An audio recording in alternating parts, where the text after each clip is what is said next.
Bonjour et bienvenue dans le 14e épisode de Celles qui rêvent de devenir écrivain. Alors aujourd'hui, je vous ramène en janvier 2023 et je vous parle de fantaisie, de création d'univers, d'imagination, de la perte de documents, de planification, de chapitrage, de début de roman, de bêta-lecteur, de biographie de personnages, de méthode de travail, de jardinier et d'architecte, de rétroplanning et de bien d'autres choses comme d'habitude. Bonne écoute à vous! Le vendredi 13 janvier 2023. En ce moment, c'est génial, je m'accorde de super longues séances d'écriture. Je fais environ 4 heures, voire même plus, d'écriture par jour.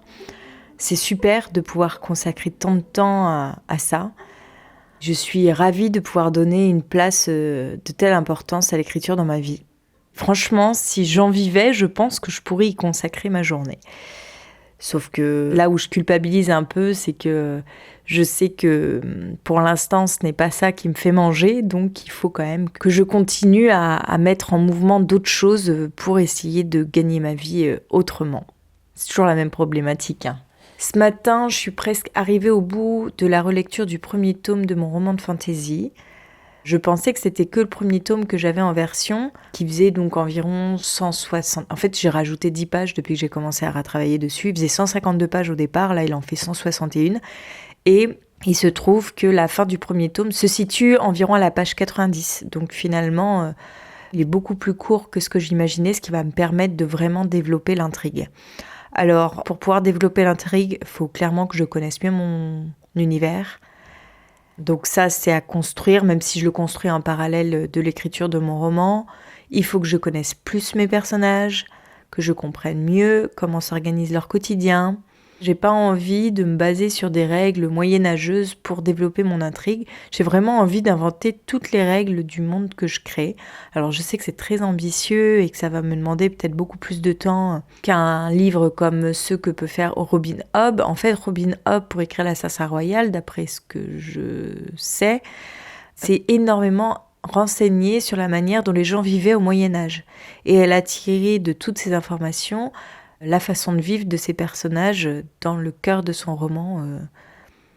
Alors elle a inventé plein de choses, mais par contre la vie quotidienne est quand même basée sur la vie au Moyen-Âge dans nos contrées. Sauf que moi, j'ai pas du tout envie de me baser sur ce qu'on connaît chez nous. J'ai vraiment envie que ça soit inventé de toutes pièces.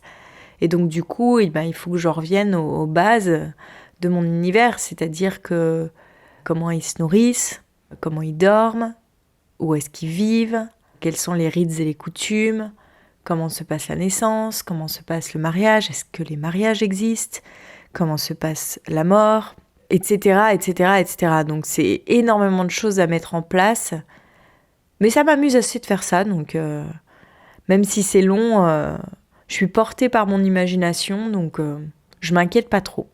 Là, ce qui m'embête plus, c'est qu'il me semblait avoir relu il y a quelques temps, je ne sais pas depuis combien de temps, mais je l'ai encore très présent en tête, une version plus récente de mon roman de fantasy. J'ai notamment une scène en tête et impossible de remettre la main dessus. Là, j'ai un peu parcouru toutes mes versions.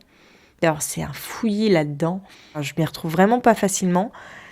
Impossible de remettre la main sur cette scène. Donc, il va falloir que je la réécrive de toutes pièces. Ça se trouve, je l'ai inventée, Je pensais l'avoir écrit et en fait non. Mais bon, j'ai quand même le sentiment que je l'ai écrite, je l'ai même relue. Il n'y a pas si longtemps que ça, je l'avais trouvée plutôt pas mal. C'est ce qui m'a donné envie de la conserver. Et là, impossible de remettre la main dessus. C'est quand même incroyable ce truc.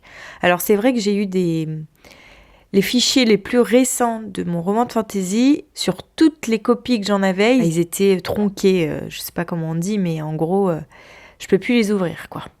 Enfin, je les ouvre, mais j'ai que des caractères spéciaux qui s'affichent, donc je peux pas en faire grand-chose. Je suis super déçue, et comme par hasard, ça tombe sur les fichiers les plus récents. Donc, je suis un peu bloquée avec ça. J'ai l'impression d'avoir un peu exploré toutes les pistes que je pouvais explorer. Bon, au pire, voilà, je réécris. Mais c'est chiant quand on réécrit quelque chose alors qu'on a l'impression d'avoir déjà écrit quelque chose qui était bien. J'aime pas faire ça. Parce que ce qu'on écrira sera toujours moins bien que ce qu'on imagine avoir écrit. Il me reste plus qu'un chapitre à relire, mais bon là j'ai un peu cessé les corrections parce que là ce que je lis ne correspond pas à la version que j'ai envie de faire de ce livre, donc du coup il va falloir que je retravaille là-dessus. Le lundi 16 janvier 2023. Il y a vraiment une chose que je me demande, c'est comment on fait pour se donner des deadlines et programmer le travail autour de son roman. Franchement, ça c'est quelque chose qui m'échappe complètement. Moi, je me retrouve toujours confrontée à de nouvelles difficultés, de nouvelles problématiques que je n'avais pas pu anticiper, qui viennent dans l'élaboration de mon histoire. J'ai des incohérences qu'il faut que je règle, ça me demande des temps de réflexion, donc ça rallonge le travail de préparation de mon roman. Je vois vraiment pas comment on peut organiser ça en amont de l'écriture d'un texte. Ça me semble très mystérieux. Alors peut-être c'est juste parce que je manque un peu d'expérience et donc je ne sais pas combien de temps il me faut pour ça, mais bon. Là, ce que j'ai fait par rapport à mon roman de fantasy, j'ai relu tout le premier tome, qui fait à peu près 85 pages, mais bon, le nombre de pages va augmenter parce que y a beaucoup d'endroits qu'il faut que je retravaille, il y a une intrigue supplémentaire que je vais ajouter. Enfin, il y a beaucoup d'incohérences, beaucoup de choses qu'il faut que j'approfondisse. Enfin, voilà, donc je pense que je peux facilement passer à 200 pages. Je suis en train de retravailler sur le premier tome et je suis en train de le construire. Donc j'ai un premier jet qui a déjà été écrit, que j'ai retravaillé un petit peu en le relisant, déjà pour me remettre dans mon univers, etc., pour repérer des premières incohérences, pour essayer d'approfondir aussi l'univers dans lequel se déroule l'intrigue. Il faut encore que je construise mieux mon univers, qui est un peu flou, sous plein d'aspects pour le moment, mais ça je pense que ça va se faire au fur et à mesure que je construis mon intrigue en fait. Les deux sont liés. Et donc là je suis en train de travailler sur le chapitrage de mon premier jet, en y ajoutant toutes les choses qui n'apparaissent pas dans le tome 1. Donc j'ai un autre document qui s'appelle correction, où là par tiré je détaille toutes les corrections que je dois faire chapitre par chapitre. Et puis de toute façon je pourrais aussi me baser sur mon chapitrage pour faire ces corrections. Et une fois que j'aurai fini ça, la question que je me pose, c'est est-ce que je m'attaque directement aux corrections ou est-ce que j'essaye de continuer le premier jet de mon roman pour aller jusqu'au bout de la saga, voir un petit peu ce que ça donne dans son ensemble, parce que peut-être qu'une fois que j'aurai terminé le premier jet de toute la saga, ça me permettra de voir où se situent des incohérences et peut-être qu'il y aura des choses à corriger déjà dans le premier tome.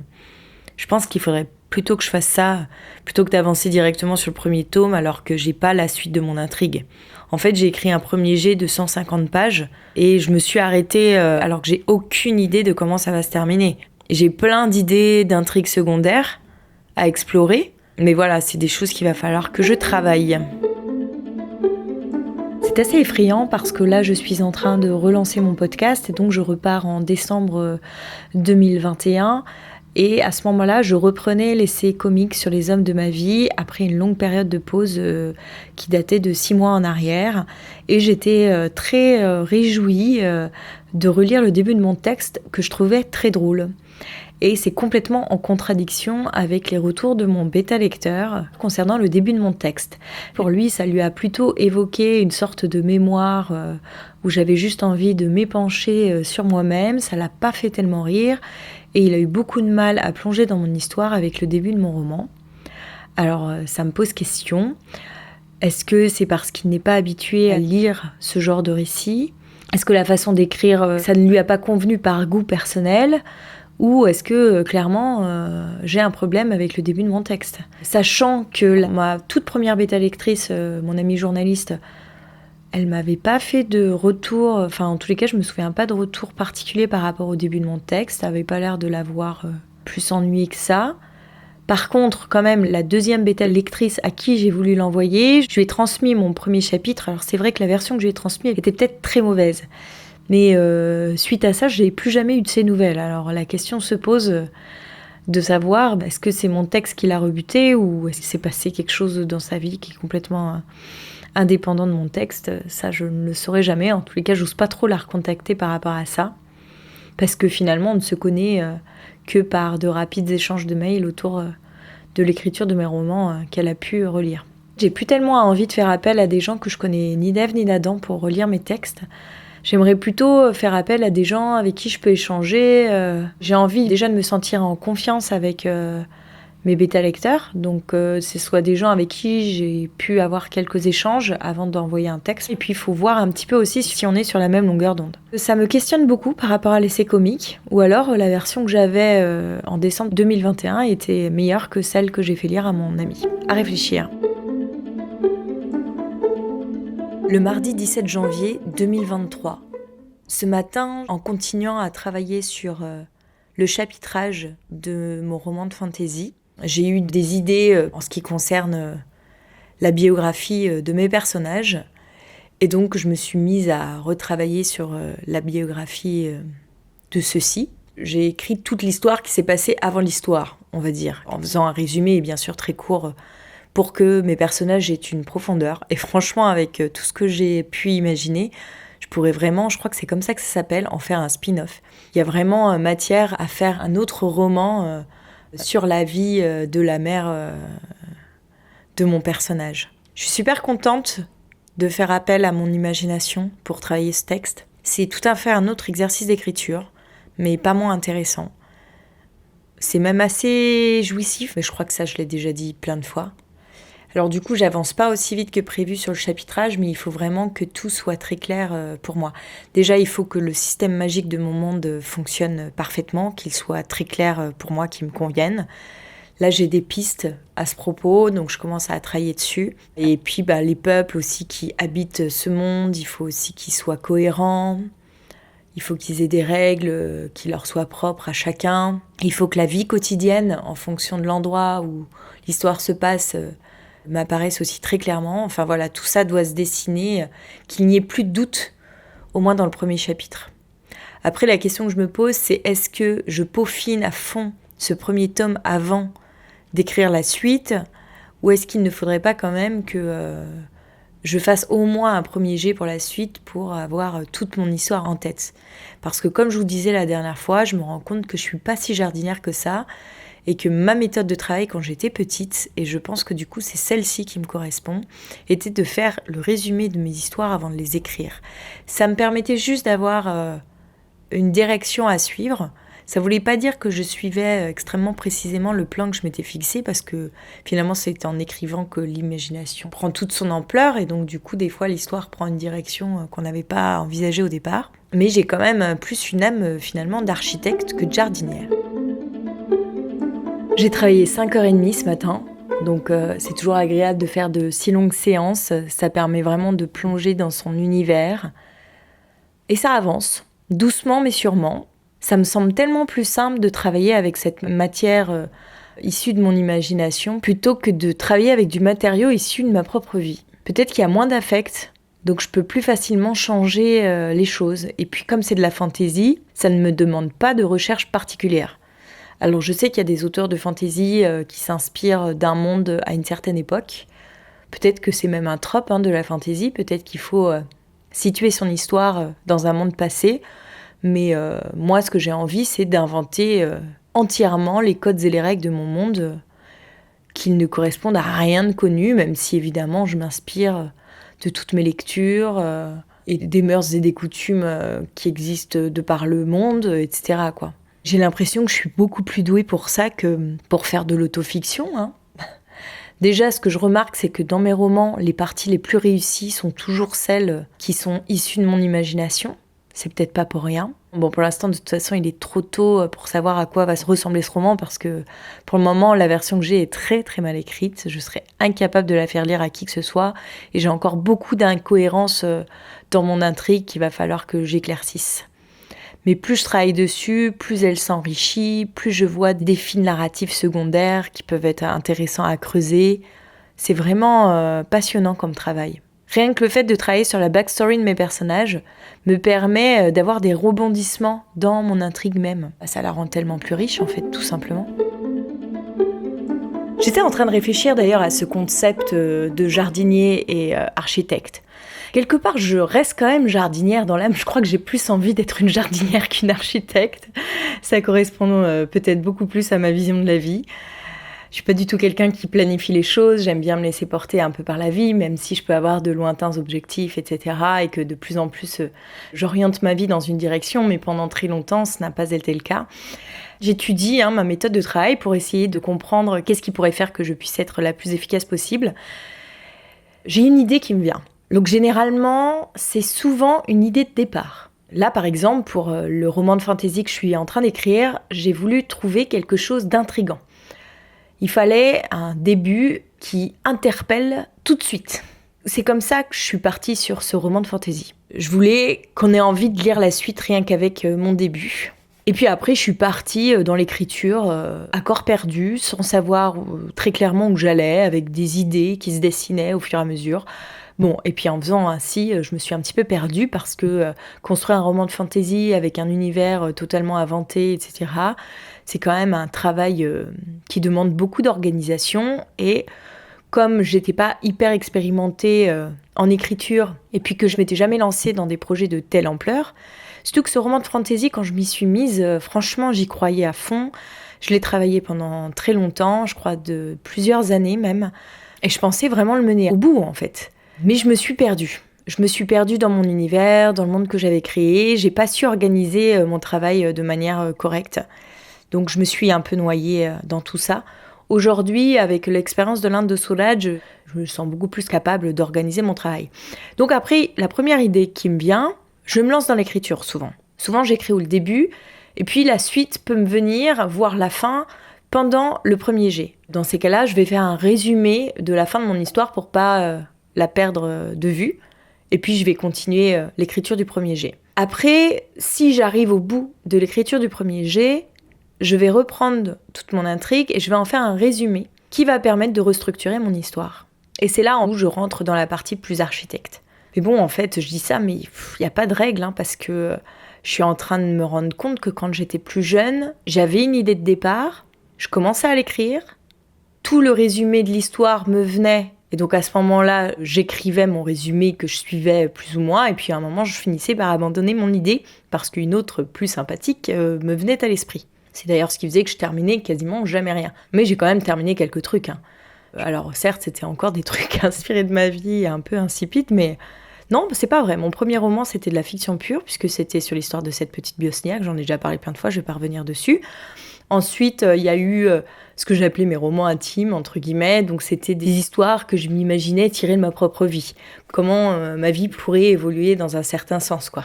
Mon personnage qui correspondait à moi-même avait beaucoup plus de chance que moi, elle arrivait à obtenir ce que moi je n'arrivais pas à obtenir, et puis bon, pour contrebalancer la chance que moi je n'avais pas dans ma vie, elle était un peu exécrable.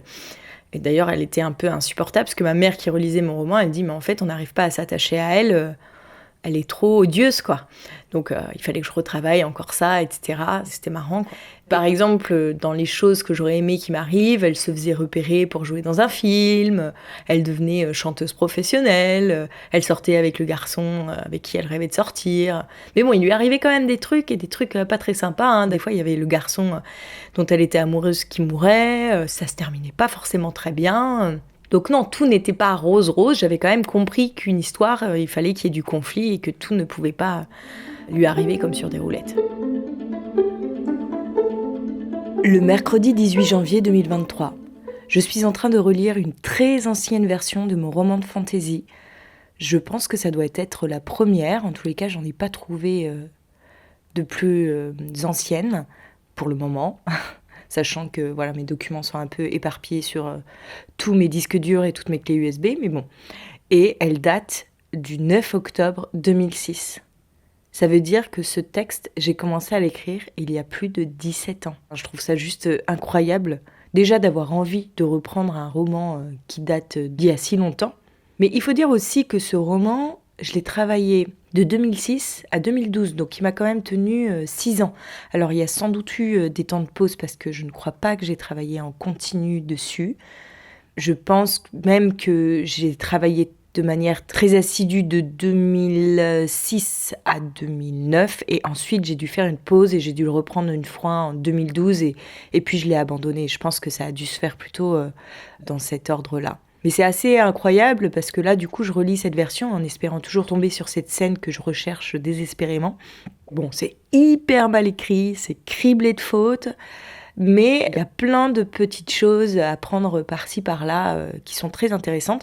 Et la réflexion que je me faisais hier, c'est que je me rends compte qu'à cette époque, je maîtrisais quand même très bien les codes de la dramaturgie. Je savais construire une histoire. Alors, je maîtrisais pas du tout la langue ni la littérature, mais par contre, j'avais un sens profond de la dramaturgie et de l'intrigue. Et de ce point de vue-là, ça marche plutôt pas mal. J'ai l'impression que je l'ai un petit peu perdu avec le temps. Alors, c'est peut-être lié à mes études. À cette époque-là, j'étais en études de cinéma, donc j'avais des cours de scénario. Je me passionnais pour tout ce qui était dramaturgie scénaristique. Je voulais devenir scénariste. J'ai passé des concours pour entrer dans une école de scénario. Donc, j'avais vraiment une vraie attention par rapport à ça. Et là, ça fait quand même quelques années que j'avais un peu relégué ça au second plan. Donc, il me reste des choses, évidemment. Je connais toujours mes bases en ce qui concerne la situation initiale, l'incident déclencheur, etc. etc. Mais ce sont plus de lointains souvenirs et j'ai beaucoup plus de mal à les... Alors, je pense pas que c'est que j'ai plus de mal à les maîtriser aujourd'hui, mais c'est beaucoup plus difficile de les mettre en place quand il s'agit d'écrire une histoire avec du matériau autobiographique que d'écrire une histoire de fiction pure. La fiction pure, c'est une espèce de puzzle géant qui s'organise. Il y a beaucoup moins d'affect par rapport aux scènes. Enfin, je sais pas, j'arrive beaucoup plus à jouer avec les règles de la dramaturgie, avec de la fiction pure plutôt qu'avec ma propre vie. Du matériau autobiographique, il y a de l'affect, ce qui fait que j'ai beaucoup plus de mal à évincer des passages, à les dramatiser comme des fictions pures. Enfin, c'est pas évident. En ce moment, je travaille toujours sur mon roman de fantasy, mais en arrière-plan, continue à travailler, on va dire, l'essai comique. Je me pose plein de questions, notamment par rapport au début de mon texte. Et dernièrement, en préparant l'épisode de podcast qui va sortir ce soir pour la reprise du podcast, je me rends compte que ce qui me plaisait le plus quand j'ai repris ce texte, c'était le début de mon texte. Donc ça me perturbe un peu par rapport au fait que mon dernier lecteur n'est pas du tout accroché au début de mon roman. Il a plus eu l'impression de lire des mémoires que de lire un roman. Il faudrait que je regarde d'ailleurs les retours que j'avais eus de ma première bêta-lectrice parce que je ne me sens pas qu'elle m'avait fait de tels retours. C'est peut-être un goût personnel, il faut aussi que je me méfie avec ça. J'ai une petite tendance à être très influençable, donc le moindre critique que je reçois, je remets tout en question. Je me dis, ah ouais, non mais il a trop raison. Alors pas tout, parce que bon, il y a des choses auxquelles je tiens et que je sais que ça fonctionne comme ça et j'ai envie de les garder telles quelles. Mais quand j'ai un doute, toutes mes fondations s'effondrent. Lui, il appréhendait énormément de me donner ses retours critiques, parce que je pense que fondamentalement, il n'a pas tellement aimé mon roman, mais parce que ce n'est pas aussi le genre de livre qu'il lit, donc bon, ça peut s'entendre. Et donc il avait peur de me faire des retours et que je le prenne mal, mais déjà moi je suis de plus en plus habituée à avoir des retours critiques sur mes romans, et c'est ce que je recherche puisque j'ai envie de progresser. Hier, contrairement à ce que je disais l'autre fois, je me suis amusée à me faire un rétro-planning en ce qui concerne mon roman de fantasy, pour voir à peu près en combien de temps je pourrais le terminer. Alors en fait, si je n'ai qu'un objectif cette année, c'est au moins... Enfin, j'aimerais avancer de manière concrète sur l'écriture, mais pour éviter de m'éparpiller, je ne me concentre que sur un projet à la fois. Ça n'empêche pas les autres de travailler en arrière-plan, de mûrir, mais quand je travaille sur un texte à la fois, ça ne sera que quand je serai en pause sur ce texte que je pourrai peut-être revenir à mes autres projets. Parce que, en gros, voilà, l'Inde de Souraj, j'attends d'avoir le diagnostic éditorial. L'essai comique, je sens qu'il faut faire mûrir ce texte, qu'il faut que j'y réfléchisse, que je lise peut-être d'autres romans ou d'autres essais, peu importe, qui sont en rapport avec les thématiques que j'ai envie de développer dans ce roman. Et puis, le roman de fantasy, je suis en train de travailler dessus. Donc, je me dis, par exemple, ce que je suis capable de faire pour le mois de janvier, ça serait de mettre à jour mon chapitrage et le synopsis du tome 1, et de finaliser la biographie de mes personnages principaux, qui sont au nombre de 6. Donc ça, c'est déjà une énorme étape, parce que déjà, le temps de reprendre un petit peu en main cette histoire, sur laquelle je n'ai pas travaillé depuis 10 ans, il faut que je me remette un peu en tête tous les éléments de l'histoire, de l'univers, des personnages, etc. Donc ça prend déjà un peu de temps. Bon, je commence quand même à bien saisir l'univers. Et c'est drôle parce que des fois j'ai des idées qui me viennent, j'ai l'impression qu'elles sont toutes neuves, et en fait en relisant d'anciennes versions, d'anciens documents, je me rends compte que je les avais déjà pensées et qu'en fait c'est pas du tout des idées neuves, c'est juste les réminiscences de ce sur quoi j'avais déjà réfléchi sur ce texte. Bon, c'est très drôle. Donc ça serait pour le mois de janvier. Fin janvier, il faudrait que j'ai terminé tout ça. Donc il me reste une quinzaine de jours pour ça. Mais sachant que je peux consacrer à l'écriture en moyenne 4 heures par jour, voire des fois plus, ça me semble tout à fait réalisable. Ensuite, en février, le but, ça serait de relire la suite du premier jet. Donc ça serait l'ébauche des tomes suivants, tout en continuant à le corriger pour l'adapter justement au synopsis du premier tome mis à jour. Et donc en le corrigeant, je pense que j'en ai minimum pour 1 mois. Ensuite, en mars-avril, donc là direct je prends 2 mois, ça serait de continuer le premier jet de toute la saga et d'arriver jusqu'à la fin. Je voudrais au moins avoir un fil conducteur sous forme de premier jet de toute ma saga, pour avoir une idée globale de mon histoire, pas juste mon premier tome. J'ai une vague idée de comment ça pourrait se terminer, mais je ne sais absolument pas ce qui va se passer pour arriver jusque-là. Je ne sais pas du tout quelles sont les aventures que va vivre mon personnage. Je sais qu'il y a énormément de fils narratifs que j'ai mis en place qui peuvent être exploités, donc ça peut m'amener à 1, 2, 3, 4 tomes. Je ne sais pas combien en fait de tomes je vais pouvoir faire avec cette histoire dans laquelle il y a une myriade de fils narratifs. Faut au moins que j'en écrive une ébauche pour avoir une idée un peu plus globale, plus précise de toute mon histoire. Quand je vois la toute première version que j'ai écrite, là, qui date de 2006, j'ai repris certains éléments de cette première version, mais tout quasiment a changé. Au début, la mère de mon personnage était en fauteuil roulant suite à un accident de voiture, et dans la dernière version, elle est plongée dans le coma. Dans le premier tome, mon personnage, il est appelé dans un monde parallèle parce que c'est lui qui va pouvoir sauver ce monde. Dans ma dernière version, c'est pas du tout ainsi qu'il découvre ce monde parallèle. Il y a plein de choses qui ont évolué, mais j'ai repris quand même certains éléments du tout premier tome. Donc c'est pour ça, c'est pas parce que je fais un premier jet que l'histoire est arrêtée, mais c'est juste que ça me permet de donner une orientation à mon texte. Je pense qu'il faut bien 2 mois pour terminer le premier jet de toute la saga de l'initié. Ça se trouve, il me faudra plus. Donc là, ça nous amène fin avril. Ensuite, en mai-juin, ça serait de réécrire le tome 1 et de faire une pause. Je pense que la réécriture peut bien me prendre 1 mois. Et après, ça serait bien d'avoir 1 mois de pause. Donc ça voudrait dire fin mai, j'ai terminé la réécriture du tome 1. Et en juin, je fais une pause dessus. Ah oui, alors là, c'est pas très crédible parce qu'après, moi, j'avais mis mai, en gros, réécriture tome 1 plus pause et juin, relecture et correction après la pause. Bon, ça me semble un peu court, mais peut-être que je pourrais réécrire le tome 1 en mai, juin, faire une pause sur ce tome et dans ces cas-là, travailler sur le tome 2. Ensuite, bon, du coup, ça décale un peu les choses, hein. Juillet-août, bêta lecture du tome 1 et réécriture du tome 2, après la pause que j'aurais faite en juillet. En gros, ce petit calendrier nous emmènerait, je vous dis pas tout dans le détail parce qu'en fait je me suis un petit peu embrouillée dans mon rétro-planning. Alors vous voyez, je sais même pas faire des rétro-plannings. Alors bon, je pense que je vais avoir du mal à le respecter. Mais en gros, mettons réécriture du tome 1 en mai, pause au mois de juin, reprise du tome 1 en juillet et envoi en bêta lecture. Non, ça c'est possible en fait en 1 mois. Donc en août, on imagine que j'ai les retours de la bêta lecture, donc reprise des corrections du tome 1. Il faudrait qu'à chaque fois peut-être j'ai 3 bêta lecteurs différents pour chaque bêta lecture. Donc mettons qu'en septembre, je renvoie mes 3 derniers bêta lecteurs en relecture, je réécris en octobre. Je peux peut-être être à même de proposer le tome 1 en maison d'édition en novembre. Donc ça me laisse 1 an pour terminer au moins le tome 1 et avoir une idée précise de la suite de ma saga. Je pense que si on présente en maison d'édition une saga, alors déjà ils sont pas très pour un premier roman, ça c'est évident, mais si on leur joint un synopsis de toute la saga, peut-être que ça peut aussi les rassurer, parce que ça veut dire qu'on n'avance pas à l'aveugle et qu'ils savent à peu près à quoi s'attendre. Bon, franchement, je vous avoue que comme c'est tout nouveau que je me réintéresse à la fantasy et notamment à titre professionnel, je suis un petit peu perdue dans cet univers, même au niveau des auteurs à lire contemporains, je suis pas très à jour. Déjà parce que je connais pas tout ce qui est young adulte, alors que peut-être ma saga appartient au genre young adulte. Donc déjà, il faudrait peut-être que je lise un peu du young adulte. Moi, je lis de la fantasy plutôt pour les adultes, quoi. Là, en ce moment, je suis en train de relire L'Assassin Royal de Robin Hobb. C'est vraiment ma plus grande source d'inspiration. J'ai également lu Le Trône de Fer.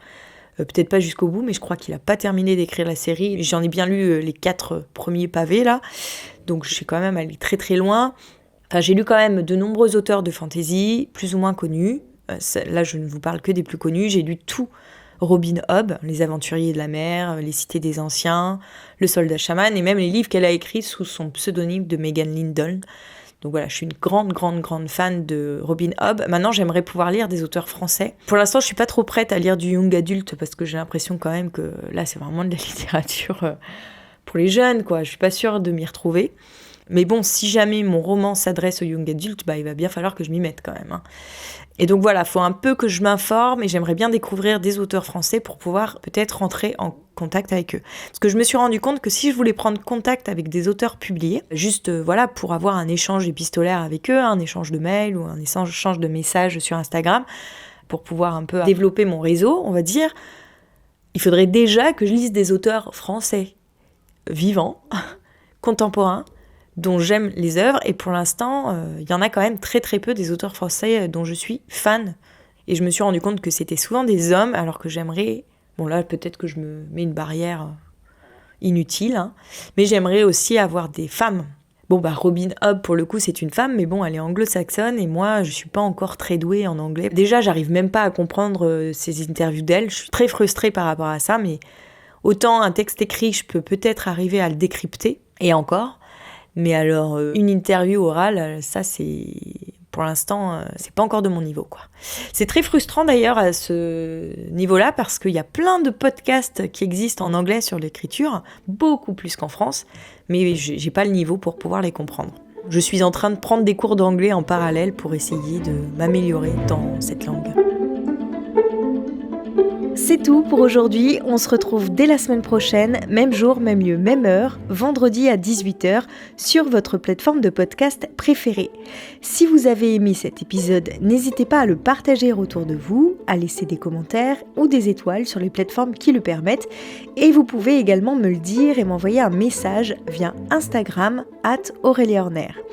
Et si vous avez des problématiques d'écriture, des conseils à partager ou que vous avez tout simplement envie de discuter avec moi, je serai ravie d'échanger avec vous. Un grand merci pour votre écoute et à la semaine prochaine.